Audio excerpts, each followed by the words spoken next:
I mean, LeBron, dude, like that's the one thing about LeBron is he is just an athletic freak, even compared to Jordan in a lot of ways, especially at this age of his career. I mean, there's no reason to be salty about that, you know.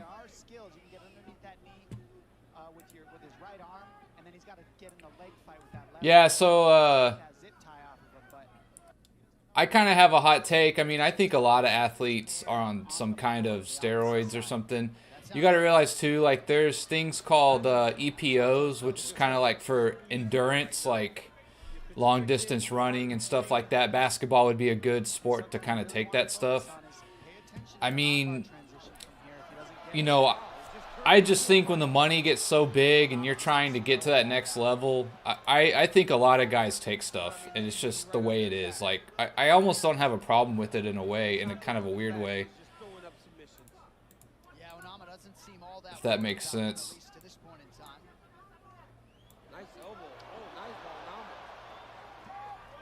I mean, I don't know, man.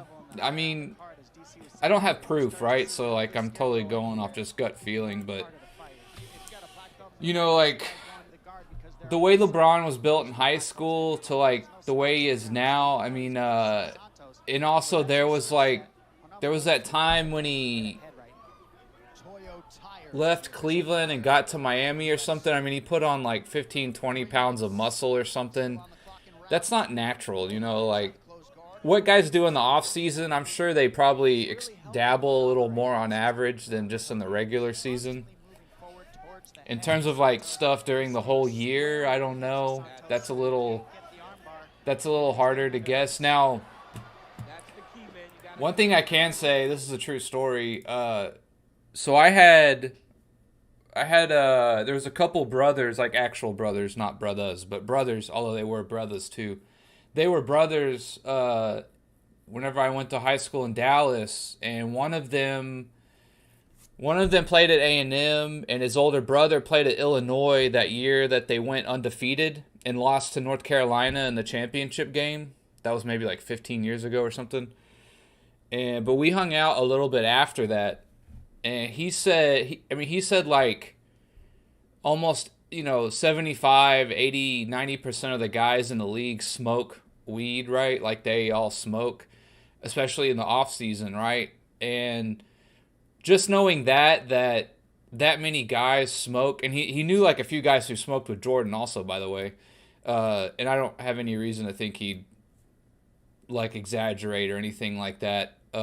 He played like with Darren Williams at Illinois, stuff like that. Um, but he says like most of the guys in the league smoke, right? And if you can, and if you're gonna smoke and it lasts in your system for about a month, right, that you can get busted for a test, it's not crazy to think that they're not taking other stuff, knowing it's going to be out of their system even less than that. And it's going to give them an athletic competitive edge in terms of like we're talking about making millions of dollars or incentives in your contracts. If you do so well, you get XYZ bonuses or what have you, right? Um,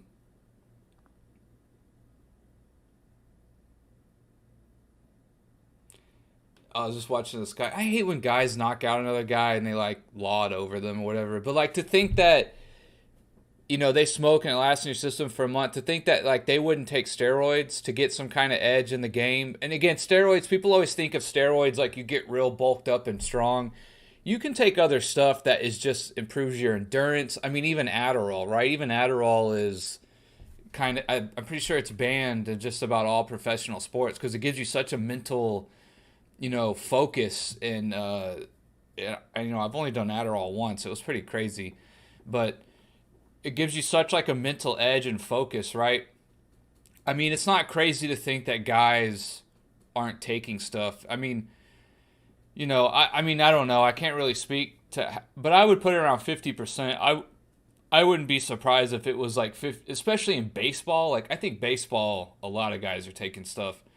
Uh, but basketball, I don't know. I could see them taking stuff that improves their endurance and things like that. But look, I mean, I don't know, man. LeBron's just such a freak. You just kind of ask yourself, like, is he really in the top 1%? or is he taking stuff, or is it a little bit of both? Like I don't know.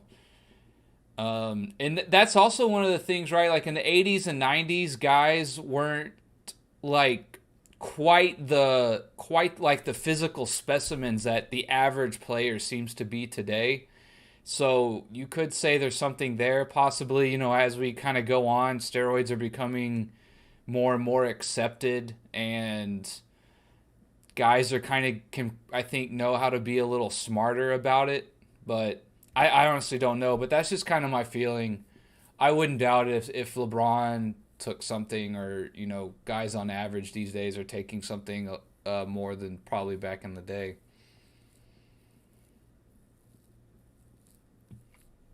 Yeah, and that's the thing, is like people, when they think of steroids in their head, they think of like Mr. Olympias or Arnold Schwarzenegger or like Barry Bonds, right? Like they think of guys getting just like huge mass and bigger and stuff like that. There are roids out there that don't necessarily affect like your muscle mass the same way. Like EPOs are a good example. I forget what EPOs stand for, but it's essentially like an endurance steroid. Like Lance Armstrong took it, right? Lance Armstrong's not a big, bulky, muscular guy, right?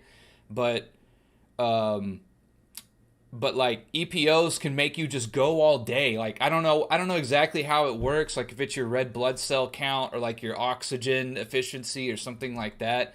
But EPOs can make your endurance just go through the roof, right? Like long distance athletes take them. And basketball, all things considered, right, is an endurance sport compared to a lot of other things, like more so than football or baseball. Hockey's probably like a good comparison of like, you need just as much physical fitness and endurance as you do strength, right? So, yeah, blood doping too. Like there was that guy, who was the guy on the Steelers who said, I know Lance Armstrong did it with the blood transfusions or whatever, but even that guy on the Steelers, Harrison or something, he I think he had mentioned he did like blood transfers and stuff too. Like there's all kinds of stuff out there, man. Who even knows, right? Yeah, the linebacker for the Steelers, I forget his name, but yeah.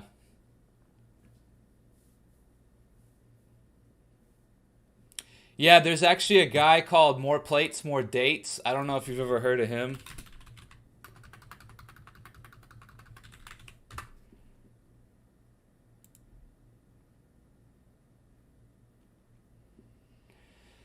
Yeah, I mean, yeah, I kind of agree. I don't necessarily. So actually, in college, one of my classes, right, we had like an end of the year paper, and it was sort of like, I forget exactly what the paper's called these days. It's been so long, but like you had to sort of argue two sides of a argument, and like I guess pick one in the end, but you had to sort of make the case for both. And I did steroids in baseball, and I ended up to the conclusion, I was like, I think steroids in baseball are a good idea, because at the end of the day, like the sport has to thrive and make money for it to be viable long term, and steroids just add another element of excitement and performance that draws people in.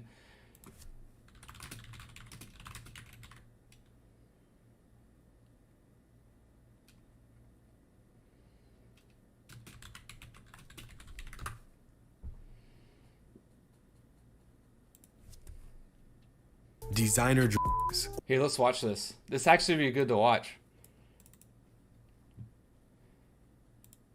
So this guy's called More Plates, More Dates. He talks a lot about like steroids and stuff, and he's like really good. He like has his own clinic. He's got almost 2 million subs. Like he's real popular, and he's real good about what he talks about, right? And we can watch his stuff if you want. It's a interesting video, Or that are specifically made and he's specifically talking about LeBron James and a steroid cycle. to pass these tests. Not only are they made to pass these tests, but they are And he's watching a Jimmy High Roller video too, I think. That's actually somewhere, well, coordination not per se, but like your reflexes for sure. I think steroids can help you. They've done studies where like steroids definitely help your like reflexes. Uh, and there's something, I'd have to go find it, but I think there was something about eye movement, and like you're sort of like what's the neurological connection between like seeing and acting. People don't know, like, steroids affect you in so many ways, like, that you don't even really know. Constantly being reformulated and re-engineered to stay ahead of the testing curve. Now, is anyone using things like the Clear or synthetic designer anabolics in the NBA? No, they're not. No one's shutting down their HPTA in order to use a designer anabolic steroid in the NBA. That would be dumb. However, you know, designer drugs like designer HGH products that have not the kilodalton variant that is literally the test is designed for, that is already inaccurate at picking it up. Now, that's the kind of thing that would qualify as a designer drug in the NBA that might actually make sense to deploy.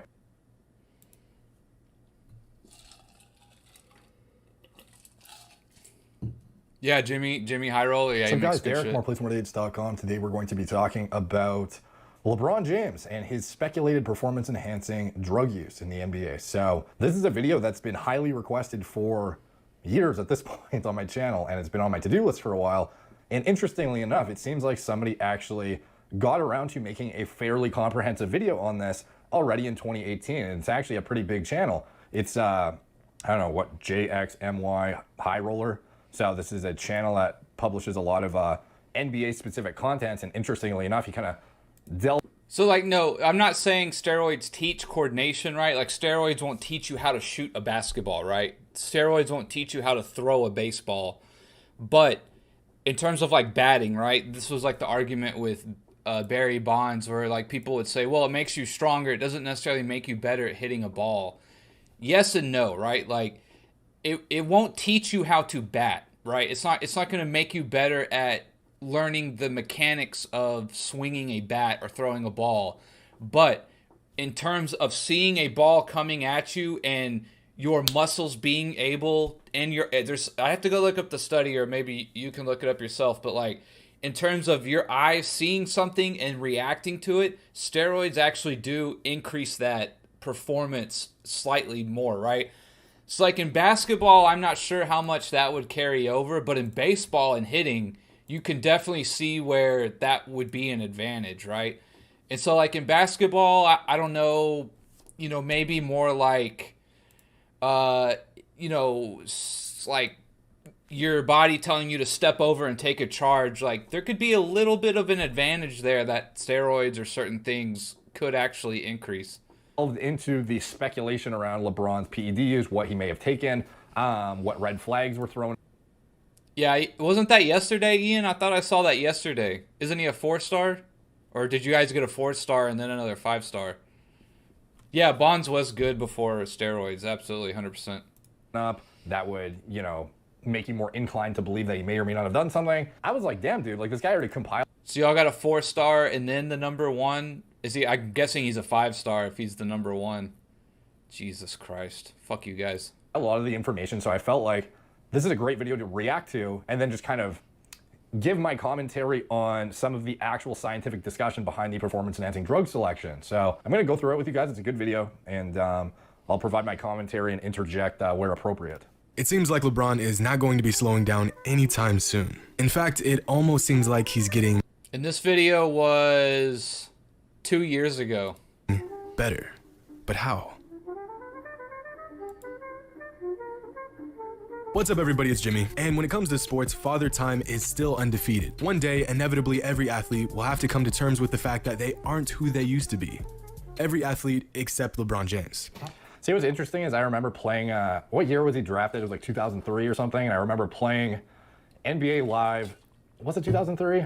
Yeah, 2002. I don't remember, but it was like whatever that year was. That NBA Live was like the sickest one. And I'm pretty sure it was one of the first ones with the dunk contest in it and stuff. And it was like the best draft class, because when you played in the rookie game, you got to have like the sickest lineup, and it was just a crazy year for like crazy draft picks. And of the guys in that class, LeBron is the only one that is still fucking killing it and not really slowing down. The other ones are either retired or like definitely not as good as their peak, whereas LeBron is still peaked as fuck. So that is, you know, a huge red flag in itself. How has LeBron somehow transcended time, halted his aging process, and at one point even got more explosive as time passed? I mean, the man is a freak of nature, yes. He'll go down as one of the best athletes to ever touch a basketball. But there may be more to this story. Now, before I dive any deeper into this discussion, I want to make 3 things very clear. 1, I will be making some very bold theories within this video, but I'm not accusing anyone. Within this video, there will be facts that, when strung together, seem to point to a certain conclusion, but I don't have any proof nor any authority on the matter. 2, if you've been following my channel, you know LeBron James is my favorite player of all time. This is not a knock on my man Bron. This is just an analyzation of a timeline of events that seem to all lead back to the same conclusion. And 3, anytime I say the word in this video, I'm gonna censor it. Hey, people at YouTube, if you're watching this, nothing going on here. We're not talking about anything. Move along. Now, back when LeBron joined the league, there wasn't much speculation about his physical abilities. He was young, he was a physical specimen. But then the Miami era happened, and immediately people began to question what— Yeah, I remember I mentioned this earlier. He went to Miami and he put on like 10 to 20 pounds of muscle. And my friends will tell you, right? Like, I'm pretty into working out. I mean, I definitely have like my ups and downs and like times I go through it. But from about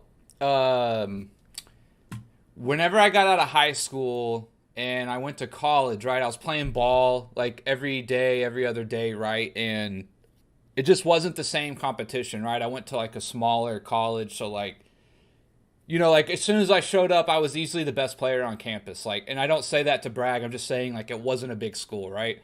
In my opinion, there's maybe like 1 or 2 other guys who were like as good as me.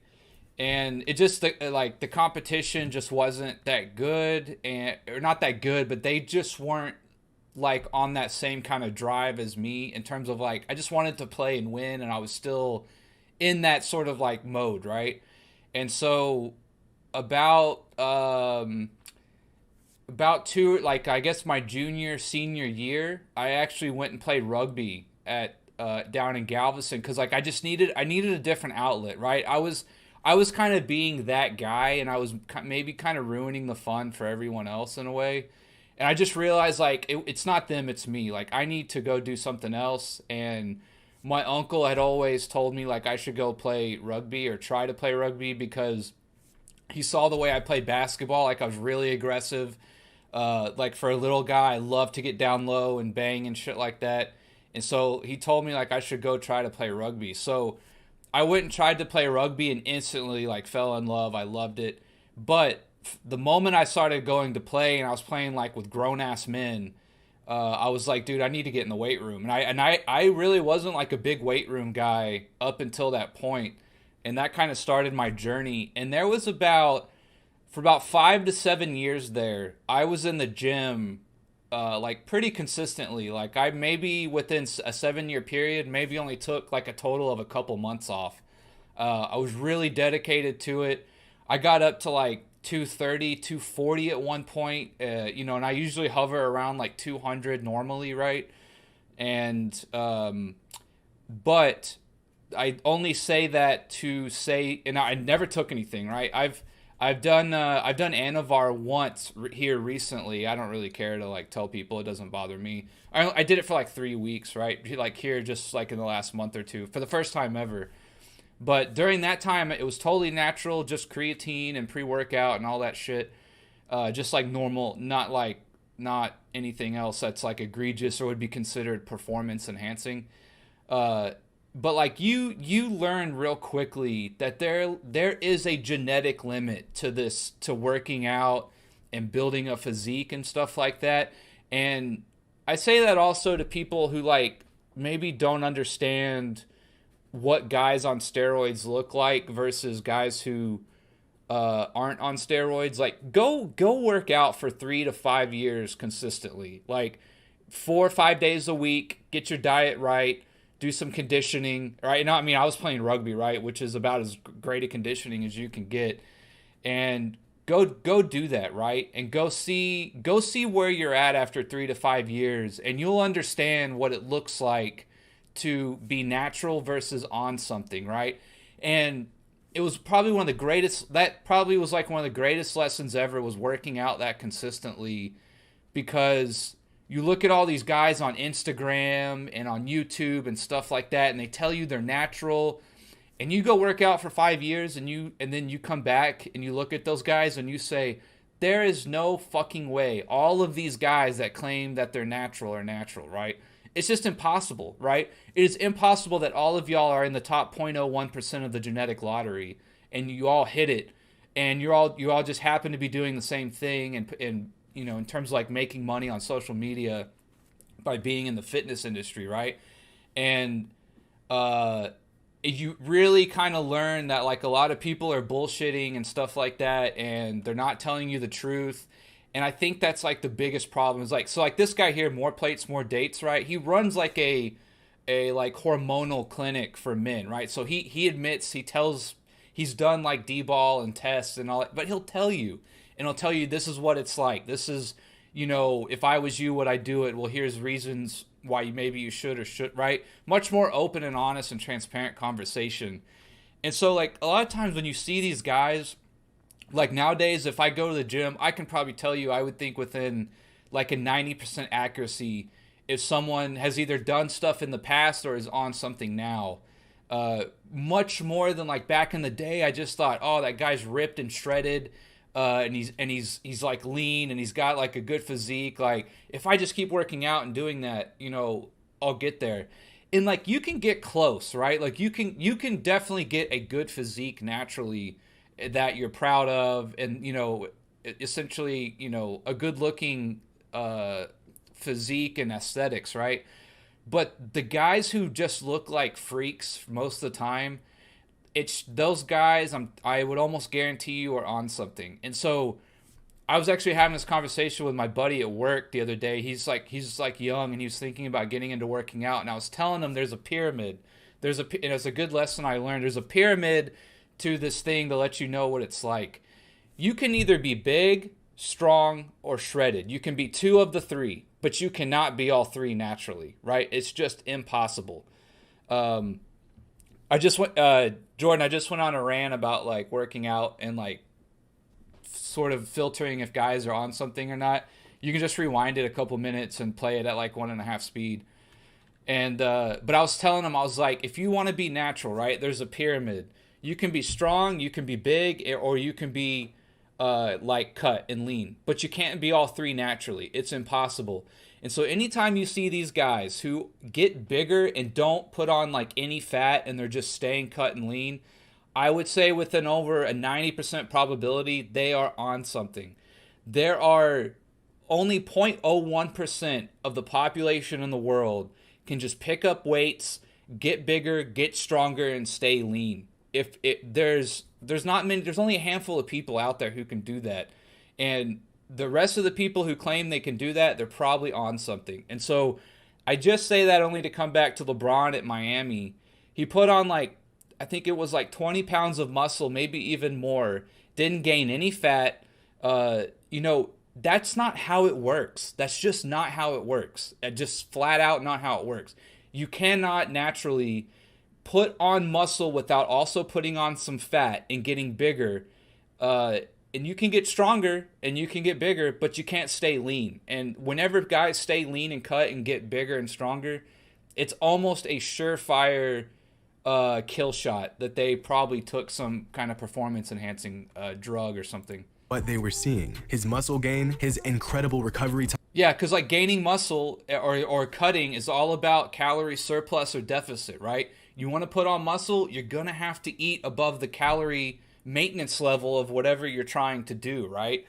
And so if you want to get bigger and stronger and put on muscle, you're going to have to go over that limit, and you're going to put on fat. It's just the way it is. And then that's almost literally why guys who like are in competitive shows, they get bigger and then they try to cut and they try to keep that muscle that they gained. And look, if you can only keep like 5 to 10% of muscle that you put on over a 6-month period and then get rid of the fat, that's pretty good, right? If you can put on 1 pound or 2 of lean muscle and keep the same fat percentage at the end of the year, that's pretty good. That is natural expectations, right? 1 pound or 2 of lean muscle and maybe put on some fat, but then you're able to cut and keep 1 pound or 2 of lean muscle. That's normal. That's like optimal. And if anyone's putting on 10 to 20 pounds of muscle and staying lean and cut, They're on something, dude. Almost guaranteed. time and his ability to play night in and night out with almost no rest. Like usual, people assume the worst. Steroids. Damn. It hurts just to say the word in context with Bron, but let's first look at the facts. For NBA players, there are basically 3 major ways to enhance your physical performance. Steroids, thought to be the drug of choice of all professional athletes, but this is actually not the case for NBA players. Yeah. So exactly, I was saying steroids are not what NBA players will be taking. They're going to be taking something more like an EPO. When it comes to steroids, it's like how many choices do you really have when it comes to, random drug testing? How smart would it be to deploy a synthetic anabolic derivative of testosterone, which would be an anabolic androgenic steroid? It wouldn't be that smart in the NBA. In addition to that, a synthetic drug, you're going to want to look at bioidenticals. Like, you're not going to actually look at 99% of the steroids out there are not even going to be relevant in the discussion of viable compounds for performance enhancement in a intelligent athlete who may be up for random drug testing and is looking to enhance performance or recovery in the NBA. This would be a poor choice. If you're going to look at anything, it would be bioidentical testosterone at most from the anabolic agents subsection of compounds. The thing I find interesting is how he said there's only 3 things you're going to really look at, which is, I think this guy has no idea. EPO, a naturally occurring hormone. Yeah, EPO, there it is. That stimulates the bone marrow to produce more red blood cells. Basically, it vastly improves your aerobic capacity. Yeah. Okay, exactly. So yeah, anything that enhances your hematology profile essentially is going to lead to the same, outcome as what you would get from EPO. But there are different ways and different compounds that you can leverage in order to achieve and kind of like take advantage of this vector. It's not like EPO is the only thing that you can possibly use that is going to be able to enhance red blood cell production, enhance your hematocrit, etc. Like, there's other things you can actually leverage that some of them aren't being tested for, some of them are being tested for, but to narrow it into this one scope and be like EPO is the only thing that's relevant here is definitely not the case. And yeah, I mean, it's not the only thing, but that was just an example of, like, people always think of steroids and they always think, he doesn't look that much bigger, but it's like, there's not just getting bigger. There are things to improve your vascular capacity that can make you run all day, right, without getting tired, and make your body much more efficient. Like it says, increases your red blood cell, which largely, yes, can help you with building muscle and whatnot, but largely affects like your aerobic capacity, your ability to recover and stuff like that. HGH, otherwise known as the anti-aging serum. This helps regulate body composition, boost. Another thing kind of said there is, like, you got to think about someone at LeBron's level. Let's say even if he's totally clean, guys like that in that realm, they know of stuff that we probably haven't even heard of yet, that probably won't get down to the public for like another 5 or 10 years. Or if something new does come out, they'll be the first guys to know because A, they can afford it. B, they have the biggest sort of interest or reason to do it, right? As compared to someone like me, if you were to come and tell me, like, we have this new miracle drug, it'll cost you like 20 grand. Well, okay, I can't afford that, it's not worth it for me. But if you go tell some guy who's on the bench or trying to make the cut at some kind of pro team or something like that, there you have your motivation and your resources for someone to do that. Muscle and bone growth, helps with recovery, and gives athletes a huge boost in energy. Okay, so HGH, energy booster. Not really, dude. No, if you've ever used legitimate no. HGH, you'll know that, especially if you use high doses, it's like the thing that is released in highest quantity. Maybe anti-aging. I could see like HGH like helping you keep your youth, but it doesn't like improve your endurance like an EPO. Like, it's not an energy booster like you said. Quantities when you're sleeping. Like, this is not a hormone that really contributes to like adrenergic signaling or like high energy output. This is something that enhances Yeah, Jacob, I was watching it, but we kind of got sidetracked. But I got it up here on the TV. recovery significantly, but it's not something that's a fucking pre-workout energy booster, that's for sure.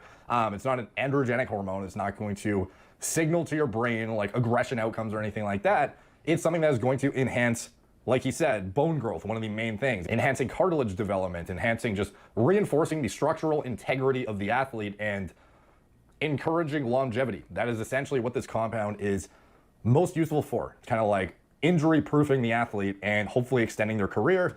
And You, Jacob, you're not interested in the main fight?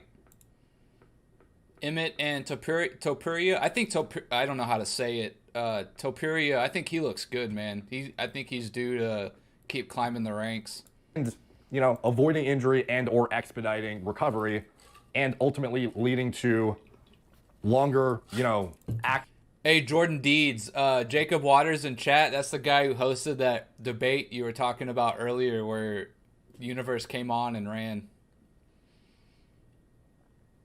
Years playing that you can actually get high quality work output from a lack of body just deterioration essentially. So, and as far as muscle growth, strength outcomes, anything like that, like maybe you might get some improved leverage in the gym from some of the temporary fluid and whatnot, but at the end of the day, there's no strength outcomes to be had from HGH use. There's no significant amount of protein expression that's going to come from its use that is going to take a guy who's not using concurrent anabolics with it and developing a crazy physique and more muscle than normal. A lot of it is just inflated like fluff weight essentially. It's not actually building contractile tissue on its own. It can enhance processes that are eventually going to lead to improved protein expression and actual contractile tissue accrual, but it's not inherently a muscle building compound. And for guys in the NBA who aren't also leveraging anabolics along, I think they used to be friends, but I don't.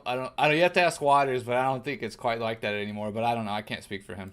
Decided that is not the main goal of this compound. The main goal of this compound, like I said, is injury proofing the athlete and enhancing their longevity in the sport. So in LeBron's case, this would be one of the highest priority items of all of them. Now he's narrowed it down to 3 categories of compounds, and he is definitely not considering a lot of things. There are a lot of peptides that are not even being tested for. There's a lot of peptides with low detection times. There's a lot of cognitive enhancing agents that can enhance motor learning. There's a lot of shit you would use in the NBA that is available at your disposal to enhance a lot of things that are not related just to get big and fucking strong. See, one of the biggest misconceptions when that's what I was, you don't just have to get big and strong on steroids. There's other things you could do. it comes to steroid or PED use is that athletes only take them to get swole or to increase their brute strength. Exactly. So he's basically just saying what I just said, but he's, overlooking many of the Yeah, peptides, like he was talking about peptides here 2 years ago, and I just started kind of learning or seeing what peptides were like the last few months. So yeah, that's a good example of like, this guy and other people are way ahead of the curve on this stuff. I mean, I don't know. I haven't looked too much into peptides. I don't know much about them. I mean, I guess some of the reviews and stuff are good. categories of compounds that would otherwise be used to enhance other neurological processes, upregulate recovery mechanisms. Like, there's a lot of shit that is not just confined to those 3 categories that he described. And this is far from the truth. In the realm of basketball, steroids and PEDs can vastly help with recovery time, fat loss, healing after an injury, sustaining high energy levels, and increasing endurance. Yeah, so obviously when it comes to PEDs, a lot of people, they just think, I don't know, big jacked guy. That's what they think. But in reality, like, you should know by now if you've seen any of the, I don't know, like Icarus or anything. Like, you could have a guy who's a rail, like Lance Armstrong, and he's super saucy. You don't have to be a big jack guy to be on gear. There's a lot of processes that they upregulate in the body that don't just equal you look like a bodybuilder. You still have to eat and train to become looking like a bodybuilder, and it's a long, several-year process. And if you're using these compounds as complementary enhancement tools for your sport in particular, it's not like you're just going to become looking like a guy who's training for something totally different just because you're using a similar compound or something that is the same as a fucking, I don't know, linebacker or something, So, it's just a misconception that you think, like anabolics equal this or this compound equals this. And it's not the case. You'd be surprised at some of the guys at some of the shit they use and what. So like, I guess when you say steroids for 1 month, like what, testosterone? Or because if you take like test and tren and D-ball for like a month and you're taking like adequate doses, like, yeah, you can put on 5-10 pounds depending on your workout regimen, right? And if you're eating a fuck ton of protein and stuff like that, like, it's not crazy to think you could put on 5 to 10 pounds of muscle and not necessarily a lot of fat. If you're getting with it, right? Like, yeah, you could see some significant differences within a month for sure. No doubt. You'll definitely notice your strength. Your strength will increase like the first day or two, which is pretty crazy. Like, for sure, you'll notice that difference. In terms of like an aesthetic difference, if you're really getting with it and stuff, like, yeah, you can notice within a month. Yes, at the end of that month you will notice a difference for sure, and especially if you're taking like adequate doses, right?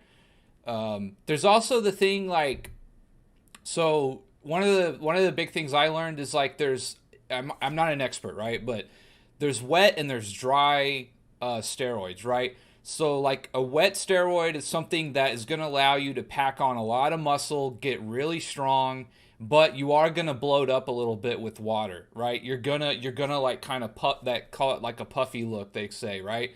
That, and the reason why that is because like a wet steroid like testosterone or tren, I think as well, and D-ball, they retain water, but water is also very important for like gaining muscle and strength more than you know, right? And there's a lot of things that go with that too. And also it produces a lot of estrogen, right? So like you could get a lot of like high estrogen side effects, which I don't want, right? A wet steroid, I believe, is something more or less that does not produce estrogen and does not hold on to water as much, but you'll still get, it's considered like a dry or cutting steroid as they call it, right? Like you don't hold as much water. It's hopefully going to help you. You don't necessarily burn fat faster. It's just that you don't get that puffy look. And if you're using that lifting, you're going to get stronger as well. Hopefully it's kind of more of like a body recomp kind of steroid, if that makes sense. That's kind of like the two big, in my opinion, the two big ways that steroids go. It's either like a wet or a dry steroid.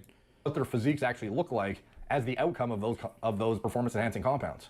Like at the end of the day, in the NBA, some like the main things are. There's studies like you can like not do anything and take steroids, and you might see a little bit of a difference at a month. So like medium effort, like what are we talking, like 3 days a week or 2 days a week you go work out. Again, like your diet is still important. Like steroids aren't like a magical bullet, right? That just is going to make you get a six pack and give you like that big V taper look.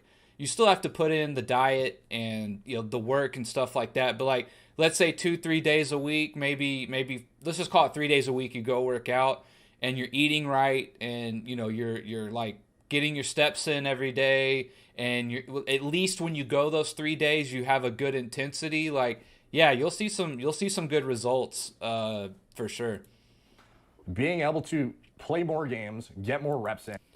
Well, with the estrogen, right, it's like whenever you take tests, estrogen and tests are kind of like a yin and yang.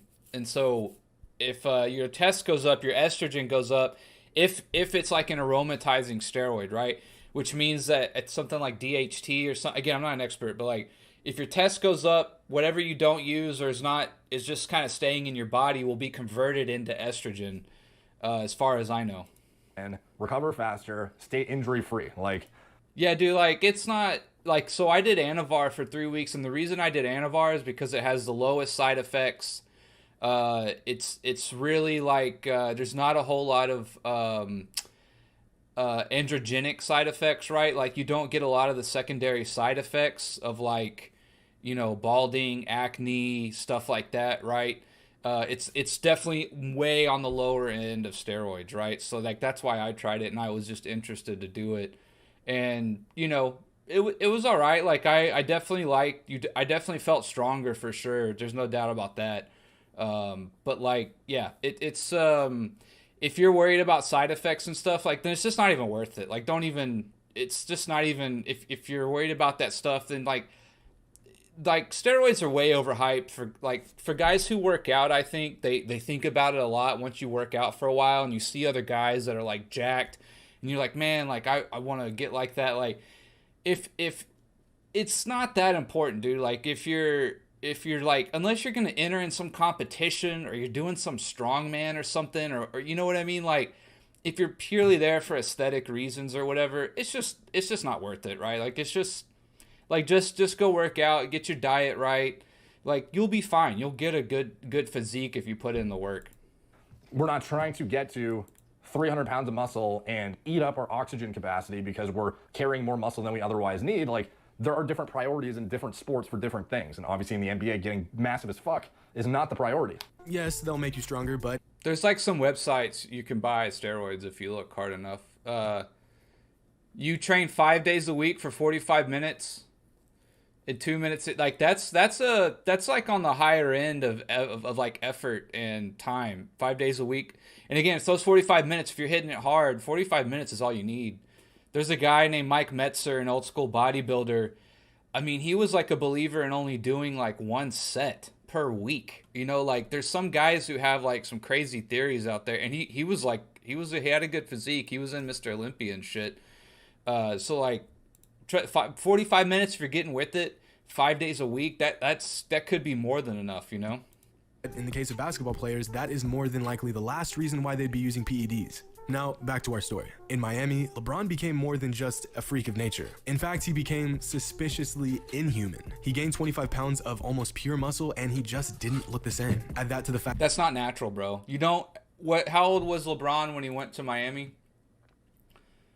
He was 26. At the age of 26, you don't just start, you know, like your test levels don't start going up and stuff like that. Like that's just not natural. Fact that he only missed 14 games in 4 seasons in Miami, and this is where eyebrows begin to raise. Okay, so did he gain 25 pounds of contractile tissue throughout his career?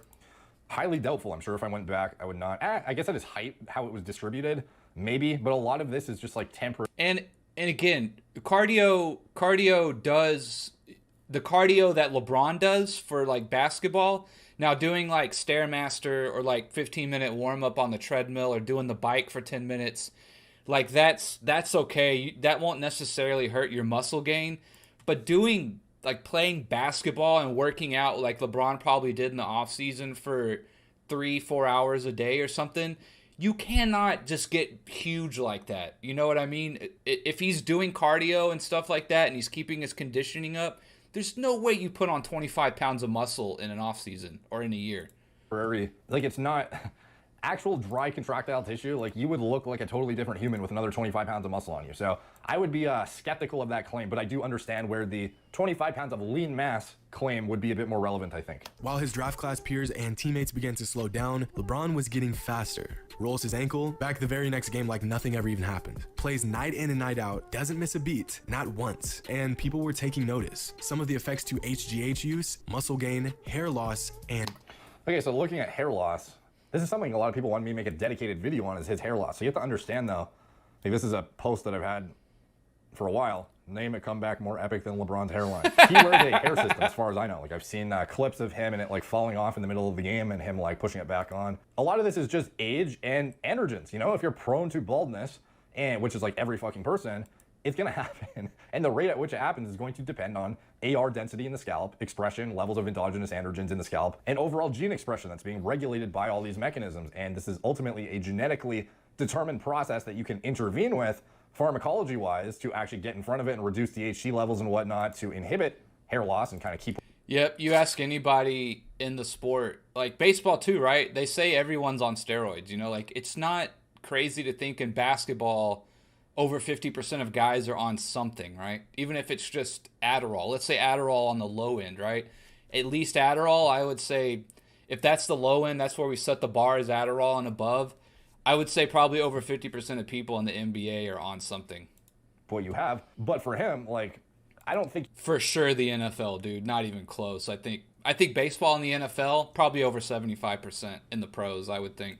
If you see a guy in his 30s losing hair, like this isn't such an uncommon thing that it's like, oh, it's definitely steroids. It's like, dude, I know people who were balding at fucking 18. So with totally natural. It comes down to your genetics, and ultimately, I think it was probably just his time to start balding. Yeah, but that's what I'm saying, Ren, is like basketball guys aren't taking stuff to bulk up. They're taking stuff to run, you know, longer, harder, faster. They're not taking stuff to like get big. In basketball specifically. Doesn't mean they're not on something. I don't necessarily think that anabolic steroids significantly expedited anything. I think he was just balding, and that's his genetics. But I understand when people see this, they just, you know, they're associating it with what they're speculating and using it as a reinforcing justification. But the thing that's interesting, though, is how I feel like in this video, he's being singled out a bit for something that a lot of guys in the league have access to. It's not like this shit is prohibitively expensive to the point where only LeBron would be able to afford it, and yet it's making it seem like every other superstar does not have access to this because they're not recovering the same way he is. And I'm like, tons of fucking dudes are using the same shit. There's like, so either... Yeah, that's where it's like, there's no doubt LeBron is a genetic freak, right? There's no doubt about that, right? And all the guys in the NBA are probably taking stuff too, but he is still, you know what I mean? Like, all things being equal, LeBron is still in the 0.01% of genetics, right? But, again, the whole thing about going to Miami, putting on 25 pounds of muscle... That's just not natural. I don't care who you are. You're never going to convince me otherwise. like, it's a lot of this is going to come down to everyone's using shit. So it's like LeBron being able to recover faster than other people is a token to his genetics and his response potentially to the drugs, as well as just his adherence to being committed to being the best player he can and maximizing his injury recovery time and all of his, staying on point, with his diet, his lifestyle, everything. So it's not like he's the only dude that has access to some of this shit, like it's not that hard to get. Cramping. The NBA knew they needed to look further into this. Back in 2013, an investigation into a steroid clinic in Miami found that a man by the last name of Paul would come to pick up products for a man with the initials LJ. LeBron's initials are LJ, and his agent's name is Rich Paul. This is the same clinic that in 2013 outed numerous MLB, NBA, and NFL players for their steroid use. Also, I forgot about this, or I don't remember this. Lady that worked at the clinic, specifically their financial transfers, says that many of her coworkers are 100% sure that LJ was LeBron. But as much as you could connect the dots, this is all just speculation. However, this wasn't even the most suspect PED related event in Bron's career. Back in 2014, when LeBron rejoined the Cavs, you may recall him not looking or playing the same as years past. He had to cut all that weight he gained while in Miami and was back to 250 pounds. He said he felt better than ever. Yet, as the season got started, it was clear that he wasn't the same athlete. He wasn't as explosive or strong as he was just one season prior. And, well, that's pretty normal, I guess. Time goes along, athletes get slower, and you may find a way to get an extra hop in your steps, such as losing weight. But I hate those fucking breathing masks, dude. I don't know why. That's one of my biggest, pet peeves of, workout fads or trends are these fucking masks, dude. I hate it. Just so happens that around the same time period, the NBA... Maybe they actually work. I mean, maybe you get a little percentage increase, but I don't know, man. NBA was pushing to reform their testing on steroids and PEDs. It is speculated that LeBron had to fast and rid his system of all those performance enhancers he was taking over those past few years. Dude, do you think drug clearance takes 2 years? No. The shit he's using, if it took that long to get out of his system, there's no chance he would ever use it. You're subject to random testing in the NBA. However lax it is, you're still subject to random testing potentially.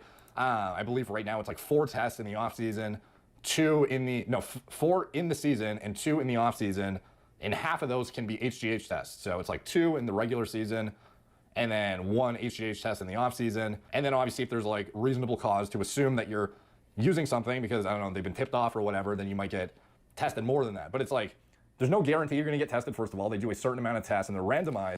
Yeah, so this was, I was telling that story about the guy I knew who, and he played it, he was on, they have the summer team. He was on the Knicks for a while, and that's when, and Ren's actually met him, so, Ren Sports in the chat, he's actually met him, so I'm not bullshitting, but he said essentially everyone in the NBA smokes weed, right? And the thing is, in the offseason specifically, and the thing is that they get, like he said, they get that one test in the offseason, essentially.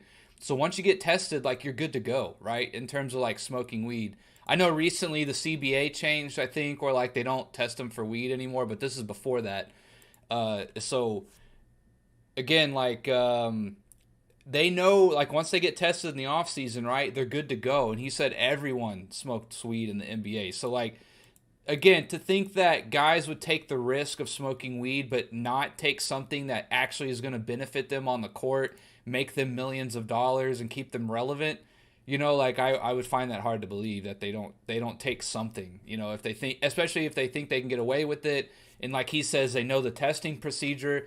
If they're only testing you twice during the season, I mean, think about it. Let's say the season is from what? October to, let's just call it, May, from the regular season, and you're only getting tested twice within that, and most steroids are out of your system within a couple weeks tops, if not sooner, right? To think that if a quarter of the way through the season I got a drug test, and I know that I probably have 2-3 months maybe before I get tested again, at least 2 months, you could easily take something right after you get tested the first time.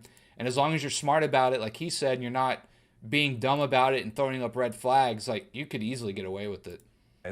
And you could go a shit long time without getting tested, but still, in 2 years, you would never ever use something that's not going to be out of your system very, very quickly. This is like saying he had like nandrolone decanoate in his system from 2 years ago. Yeah, he was his brother, yeah. Like, why the fuck would you ever use that drug to begin with? Like, you wouldn't. No sane person would ever recommend to use a drug that takes more than a few fucking... Dude, he's like 6'8", 6'9", yeah, like, and Wesley Snipes dark. I always think of Wesley Snipes because of that Chappelle show. Whenever Charlie Murphy's talking, and he's like, see, you know, he called us darknesses because this is before Wesley Snipes. We were the darkest brothers around. Like, he was like that. Literally days. You would not use something that takes more than even hours, ideally, you know? So I don't get what this is even, who's speculating this, you know? This makes no sense whatsoever scientifically. Again, this is speculation though, not fact. But then during the middle of the season, LeBron took 2 weeks off while the Cavs were struggling to go back to Miami to revitalize and rejuvenate. Now, is it just a coincidence that LeBron went down to See, that is shady as fuck. Miami in the middle of the season because he needed some mental and physical rest? Possibly. And while this wouldn't be so hard to believe, if LeBron didn't come back from the trip more explosive and energized than ever before, it just doesn't add up. Sure. Yeah, so he probably went and got a bunch of peptide injections, probably got a bunch of rehabilitation stuff. And I wouldn't be surprised if some of it was performance enhancing. No, this is an energy drink. BPC 157, one of the best injury recovering agents. Oh, Charlie Murphy did die, huh? Fuck.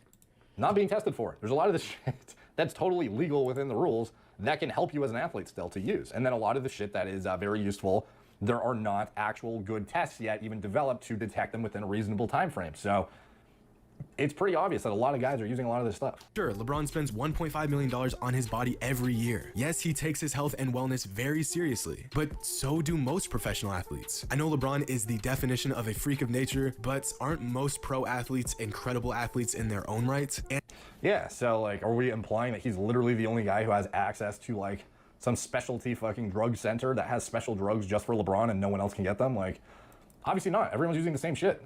If they know about it or have good advisement or, you know, it depends. And it depends on the budget and the access and the connections. And Ian, you know my like they say real estate, right? Location. When it comes to the channel, man, content. It doesn't have to just be sports related, you know? Yeah, you should do it for sure. Just know what you're going to say. I guess it's your first beer review, so get your buzzwords ready. A lot of stuff, but ultimately it's not like LeBron is the only top athlete that has access to a lot of very well-known compounds, some of which aren't being tested for. So probably everyone's using a lot of the same shit. And don't a lot of them spend an immense amount of time and money on their health and wellness? Why is LeBron the only player that can play 82 games in his 15th season, lead the league in minutes played, average better numbers than he ever has in his entire career, and not sustain even a minor injury? Because he's the best fucking player in the world. Like, now I have a new conspiracy, right? Did Jordan retire to go to baseball, where maybe he thought he could take roids for 2 years and get better? I don't know. Who knows now? And that way he could come back and still be youthful. That's why, dude. Everyone is doing it. That's like saying, why does Phil Heath take however many grams of steroids and then Joe Blow down your street takes the exact same cycle and looks like goddamn dog shit? It's because of genetics. One is a fucking specimen and one isn't. And that's what's going to determine how they respond to drugs and or how they perform even irrespective. Yeah, Rin, I mean, that's kind of my point is like, I think a bunch of guys are on stuff, right? Don't get me wrong, like they're already all like 6'6", 6'8", 6'9" freaks with, you know, 30, 40 inch verticals, right? But like to think that they're not taking some kind of like aerobic enhancer, right? That allows them to play. Dude, like, I remember we like in high school, you'd play tournaments, right? And you'd play like 3 games, maybe, or like 2 games in a day, maybe. And you play 2 games the next day if you're lucky and you kept winning. And like, you'd be fucking gassed. And that's in high school, right? These guys are like 30, 35 years old. And they're still like, they're playing like they're 16, you know, like, It's crazy to think about from that perspective, you know, on an 82 game season. Perspective of the drug. The same reason LeBron is the best, you know, phenom athlete ever is the same reason he has better longevity than a lot of other guys. There just seems to be a missing piece to this equation. And again, I am the biggest LeBron fan there is. Growing up, the guy was my idol. I mean, I shaped my whole game around his. A lot of this is luck too. Like, it's not like if somebody has an injury and they fall on their leg weird or something, it's not like your access to drugs like made you not fall weird. You know what I mean? Like, obviously athleticism and a lot of shit comes into play, but if you're in the air and you get blindsided by some guy flying through the fucking air and like hits you out of your dunk or some shit and you fall on your neck and fucking break it, it's, you know, a lot of this comes down to luck too. And he's just fortunate that he hasn't encountered a career-ending injury or something. And he's also a very durable player, and he clearly invests a lot of resources into ensuring he's as durable as possible. So yeah, that probably involves some sort of drug use. However, it also is his genetics and his lifestyle and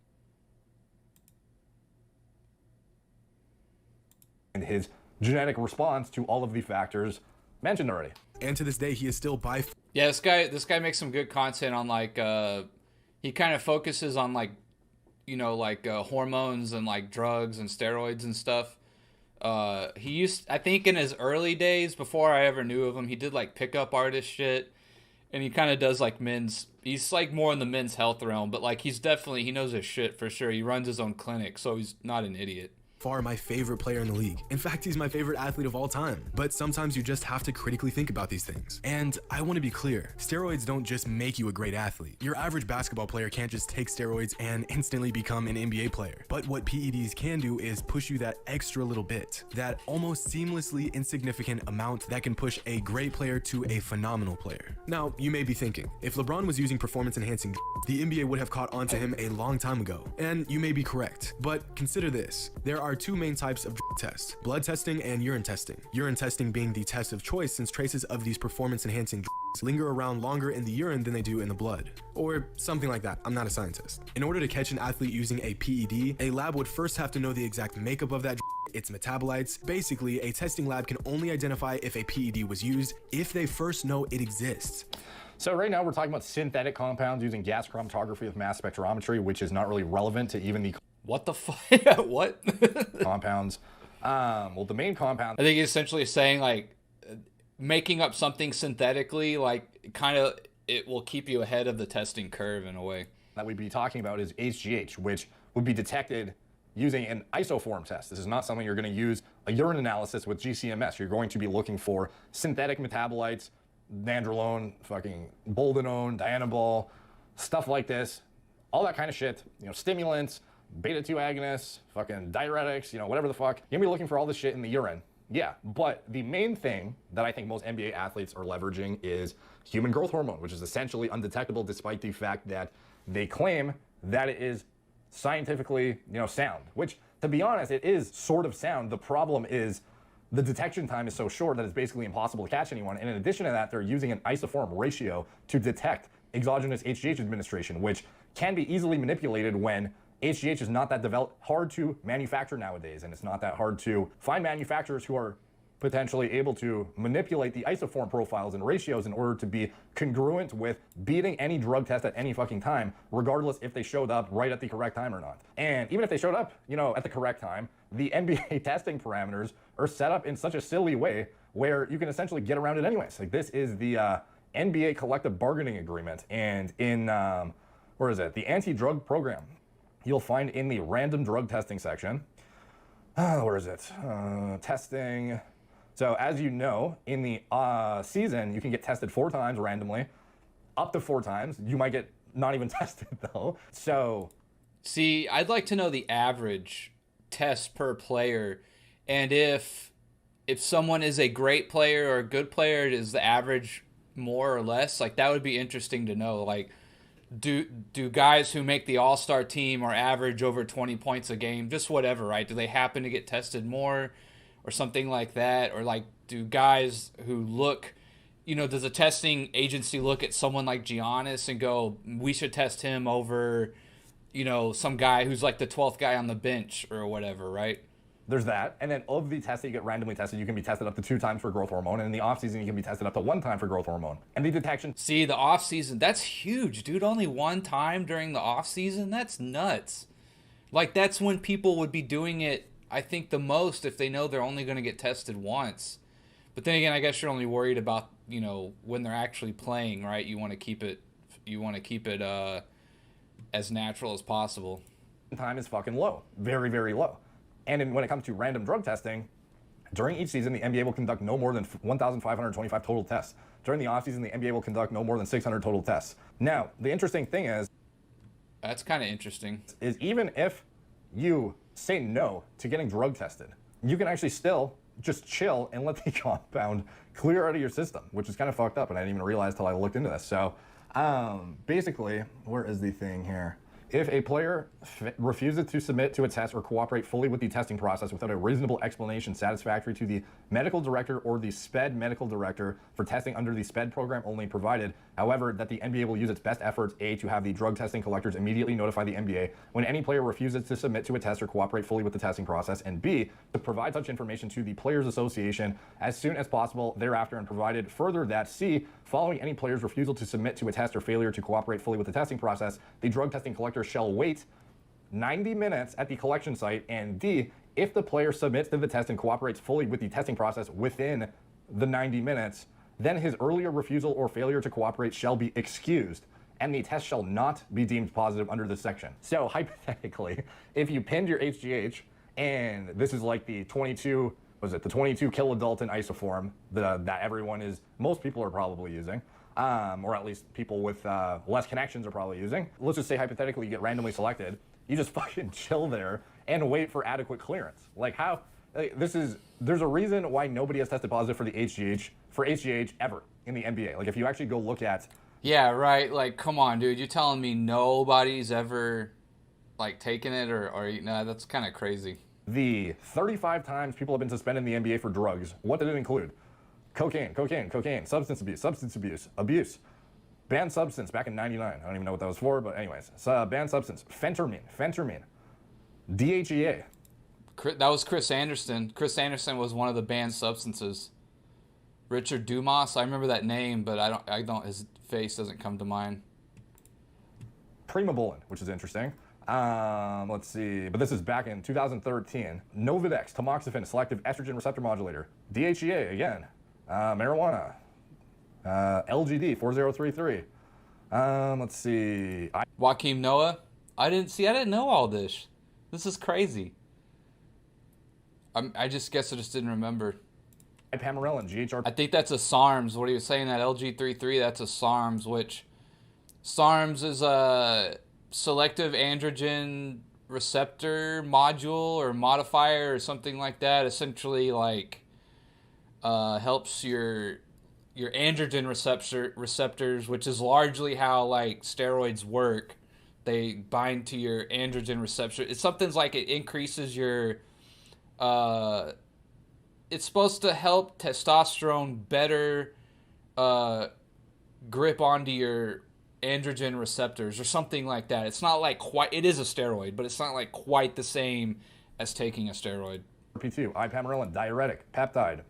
So again, these guys would have been way better off using bioidentical GH, and no one's tested positive for GH, dude. How many people have tested positive for GH since the isoform test even was invented? Not very many. Like, it has been minimal, to the point where you have guys who are admitting they took GH and still weren't detected, like Mirko Krokop. So that's just to show how, despite the fact that some of this stuff is being tested for, unfortunately, it's not really adequate and satisfactory in order to actually catch these guys using this stuff. So even if and to be like, I don't give a fuck if they use whatever they use, to be honest. Like, I think this stuff should all be legal. If you can use something to prevent you from getting injured and to improve your injury recovery time and make it less likely that you snap a fucking ankle, like, by all means, dude. But at the end of the day, the testing parameters for some of this stuff is subpar still, to the point where it might as well be irrelevant, to be honest. So if a PED is untested and unknown, the athlete taking it can and will get away with using it. This is important because of one thing: designer drugs, or drugs that are specifically made to pass these tests. Not only are they made to pass these tests, but they are constantly being reformulated and re-engineered to stay ahead of the testing curve.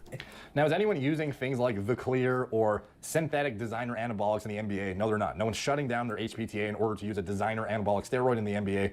That would be dumb. However, you know, designer drugs like designer HGH products that have not the kilodalton variant that is literally the test is designed for, that is already inaccurate at picking it up. Now, that's the kind of thing that would qualify as a designer drug in the NBA that might actually make sense to deploy. There are other things that can enhance your hematology profile, like I said, that they're not testing for, things that are not just your basic EPO. So there's a lot of different ways, different vectors that people are leveraging from what I suspect that aren't the traditional what you would think when you think of designer Frankenstein like steroid drug like the Clear. That's not what people are doing, in my opinion, in this sport in particular. And this, ladies and gentlemen, is the power of money. You can literally get performance enhancing tailored to your specific needs. Also, the NBA is known for having the worst testing and test protocol of all professional sports. I don't know about that. It's not great at all. It's not very good, but I mean, I wouldn't say it's the worst, to be honest. It always has and probably always will. Like, I guess in certain ways you could argue, yeah, but in other ways you could argue that it's not the worst. But anyway. In the last 10 years, only 6 NBA players have been caught using performance-enhancing drugs. Over that same time period, 43 MLB players have been caught using PEDs or steroids. I mean, in 2014 alone, the NFL suspended 29 players for using PEDs before the season even started. And let's be honest.